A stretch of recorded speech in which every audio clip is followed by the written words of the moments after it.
Joining us now also from the White House, President Biden's National Security Advisor, Jake Sullivan. Mr. Sullivan, good morning to you. Thanks for being with us. Thanks for having me. Let's first talk about the status of the evacuation effort going on at this hour. How many evacuees are there left to go? When do you expect this to be completed? Well, first, Savannah, I want to salute the skill and professionalism of the U.S. military, who has now completed the drawdown of the U.S. Embassy compound in Kabul.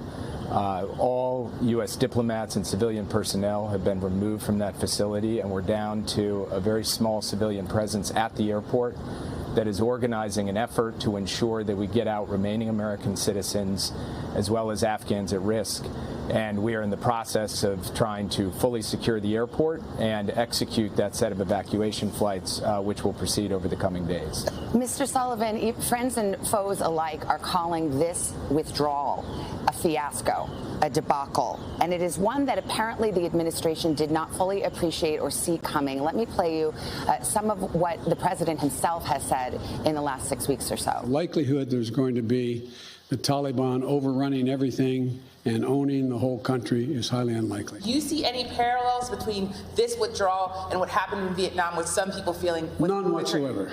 Zero. There's going to be no circumstance where you see people being lifted off the roof of a embassy of the United States from Afghanistan.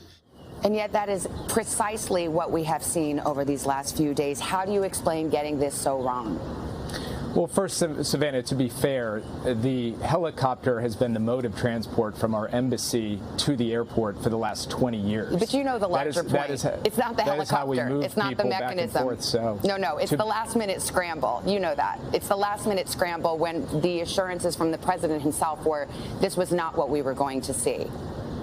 It is certainly the case that the speed with which cities fell was much greater than anyone anticipated, including the Afghans, including many of the analysts who looked hard at this problem. And part of the reason for that, Savannah, is because at the end of the day, despite the fact that we spent 20 years and tens of billions of dollars to give the best equipment, the best training, and the best capacity to the Afghan National Security Forces, we could not give them the will. And they ultimately decided that they would not fight for Kabul and they would not fight for the country. And that opened the door. Yeah, and that may or may not be the U.S.'s fault. Taliban to be able.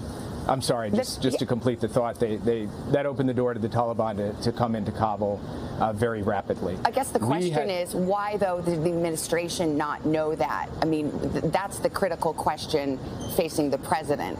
Why did he assume that there would be this will to fight?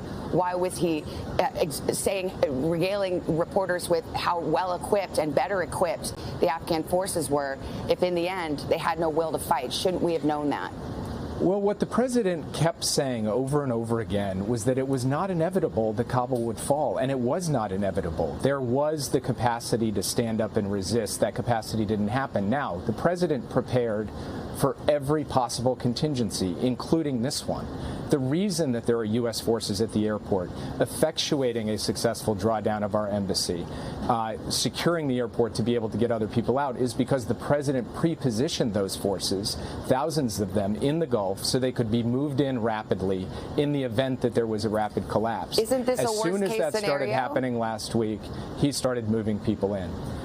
Actually, Savannah, I think the worst-case scenario for the United States would be a circumstance in which we were adding back in thousands and thousands of troops to fight and die in a civil war in Afghanistan when the Afghan army wasn't prepared to fight in it itself. That was the alternative choice Joe Biden faced. And what we learned over the course of the past 2 weeks is that if we had stayed 1 more year, or 2 more years, or 5 more years, or 10 more years, no amount of training, equipping, or money, or lives lost by the United States was going to put the Afghan army in a position to be able to sustain that country on its own.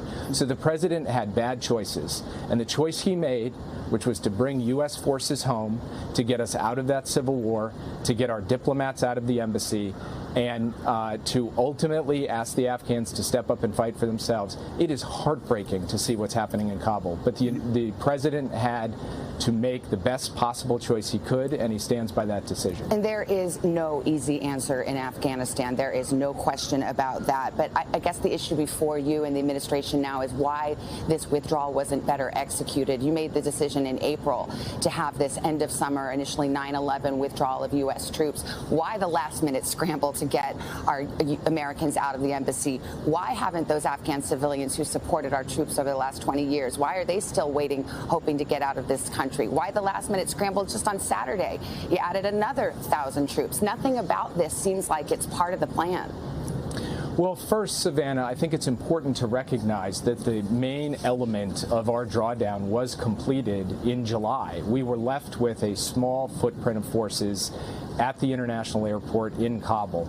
So what is facing us today is actually the evacuation of the embassy and civilians.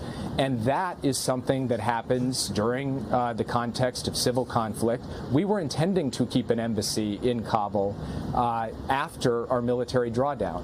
So this is not the end of our military drawdown. This is the end of our civilian drawdown. And we had to flow forces back in, as one does in any one of these evacuation type operations, where you have to remove civilians from an embassy and citizens from the country.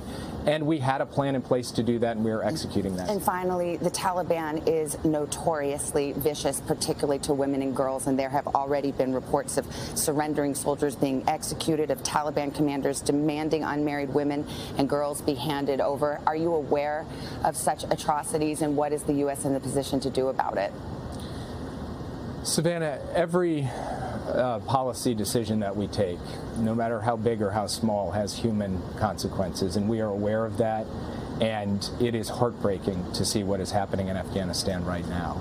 And we will do everything in our power from the point of view of economic, diplomatic, and political tools to hold the Taliban accountable, to live up to its international obligations. But the alternative that we face to physically protect people in Afghanistan was to put American men and women in large numbers back in harm's way, fighting and dying in a civil war that its own forces wouldn't fight in. That the president wasn't prepared to do. He is prepared to marshal the international community on this issue. He cares passionately about these human rights questions, and we will stay focused on them in the period ahead.